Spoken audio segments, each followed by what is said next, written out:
So recently, your boy hit 300 subscribers, and to celebrate that, I'll be doing my first ever giveaway that is kindly sponsored by thecubicle.com. Huge thanks to Jules and the Cubicle for sponsoring this. More information on this giveaway somewhere in the video. I won't tell you exactly where, obviously. Now, without any further ado, I hope you enjoyed today's video. Barriers. Something that is not just relevant in the cubing world, but also in a lot of other things. Some examples in cubing are sub 20, sub 10, sub 9, sub 8, sub 7, sub 6, sub 5, sub 4. Let's not think of sub 3s. Though these are singles and are more or less irrelevant, let's think of barriers in cubing in terms of averages, global averages. Maybe to average sub 20 or sub 7. Each and every speedcuber has a goal to average sub X, and a majority of their mentalities in cubing is built upon achieving that goal. So today I'm going to show why that mentality is irrelevant. Let's get started. Having goals for ourselves is great. It motivates us to engage in our hobbies and makes us strive to break more and more barriers. Barriers? See how common this word is in goal setting, especially for cubing, where it is hard to describe goals without the mention of barriers where we want to be a certain speed? Barriers mean a lot in the world of speed cubing. Though as hard as it is to admit it, barriers should not mean much to anyone. Goals change all the time. Say your goal is to average sub 8 on 3x3. When you average 10 seconds, that goal would seem like once you achieve it, you will be set for your cubing life. To your surprise, that is likely not to be the case when you get sub 8. Man, I'm so slow. How long will this road to sub 8 take? Dude, when I actually become sub 8, I'm gonna be so fast. I'm gonna podium at every single competition. Man, it'll be such a vibe.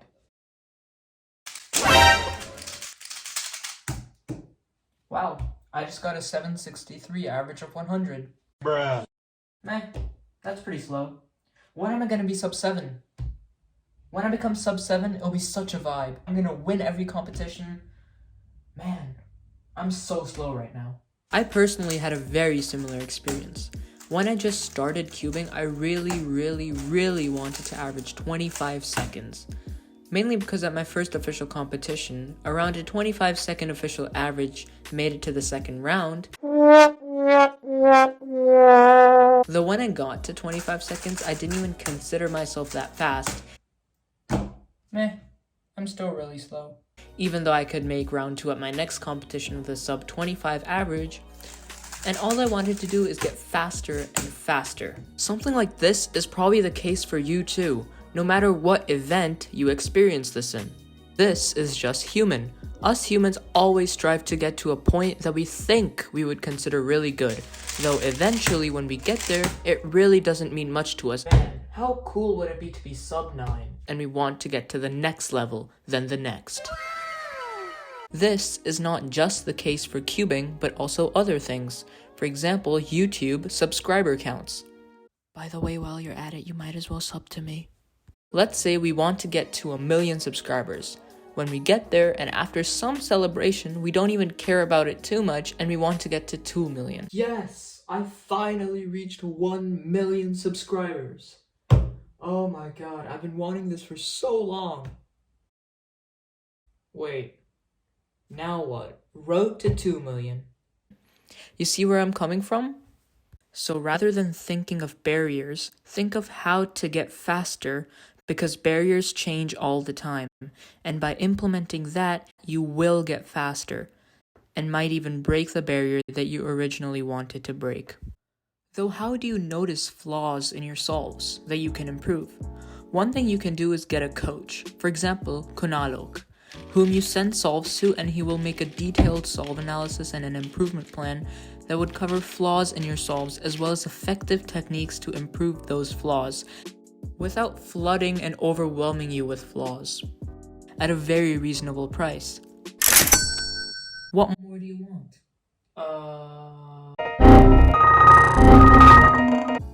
But if you can't afford an awesome coach like Kunal, don't worry. Assuming you don't have an optimal recording setup, just grab a random phone, which you probably have considering you're watching this video, put it behind a cube, ensuring that the lens is not obstructed by it and it's pointing towards your solving station, and press record.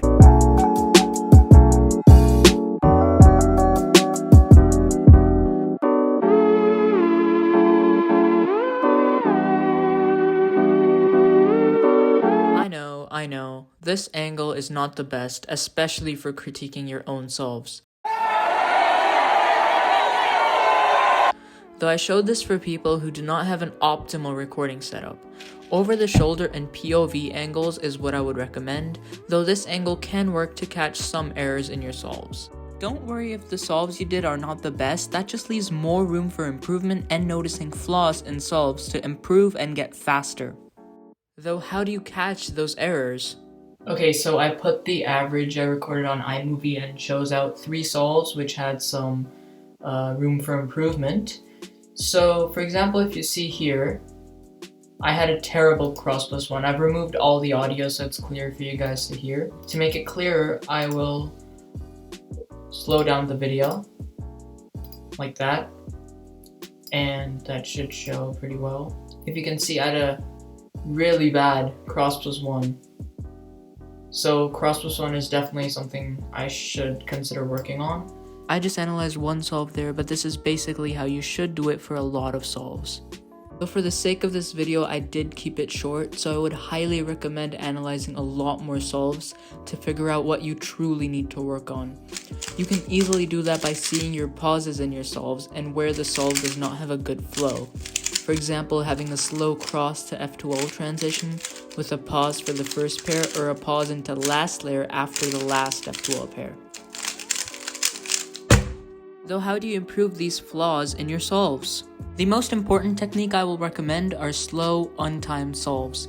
Sit comfortably on your couch, and with hand scramble, solve the cube while exploring different ways to solve cases that both do not have a high move count and are finger trick friendly. Make sure to note down good solutions so you don't forget them.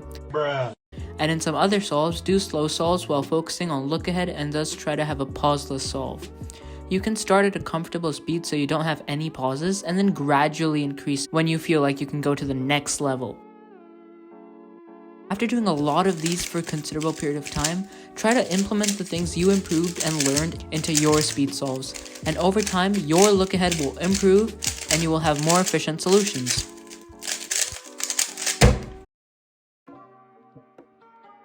If you struggle with cross plus 1, I would recommend you to take unlimited inspection, plan out your cross solution, pick the most appropriate pair to do after cross, and track how both the corner and the edge of the pair will move depending on your cross solution.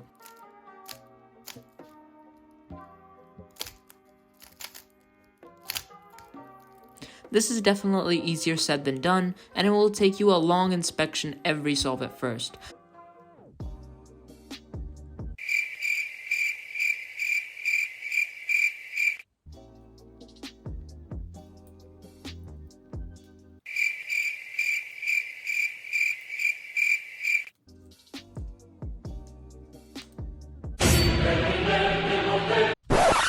Though if you stick with it, you will consistently plan out cross plus 1 in under 15 seconds over time, which is very important and beneficial to get faster.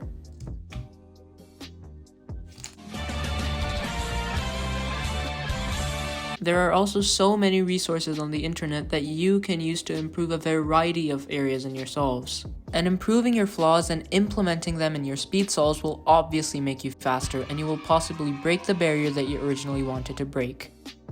But unfortunately, then... I'm still really slow. I hope this video was enough to show you guys why thinking of breaking barriers is not very important, and how it is more important to think about how you will break those barriers, how you will get faster, and how you will improve. Though I do know that the mentality of breaking barriers is a very motivating thing in the cubing world, so do let me know if you want me to make a video titled, "Why the mentality of breaking barriers is important," or something along those lines. Anyways, that's it for this topic for now. Now into the most exciting part of the video, the giveaway of course. To enter, you have to comment something in the comment section down below of this video. You're not allowed more than 1 comment. If I see more than 1 comment, or if any of your comments are not appropriate, I will delete all your comments. and you won't be eligible to win the giveaway. Then, in around 2 weeks' time, a lucky winner will be drawn out, which I will record and upload to YouTube. I will then contact the winner and will give him a gift card of $10 US to thecubicle.com. Again, huge thanks to The Cubicle for sponsoring this. There's one rule for this. You must be subscribed to my channel. If you're not subscribed, you will not be eligible to win the giveaway. Sorry. So, if I were you, I would just press the subscribe button. So this concludes the video. I do hope you enjoyed. This was a different type of video, so do let me know what you thought in the comment sections down below. I'm open to any type of criticism. Also, don't forget to like, subscribe, and hit the notification bell. I would really appreciate it. If you really like what I'm doing, don't forget to follow me on Instagram at tanishdeemon_official. Thank you so much for watching, guys, and thank you so much for 300 subscribers. Till next time, bye.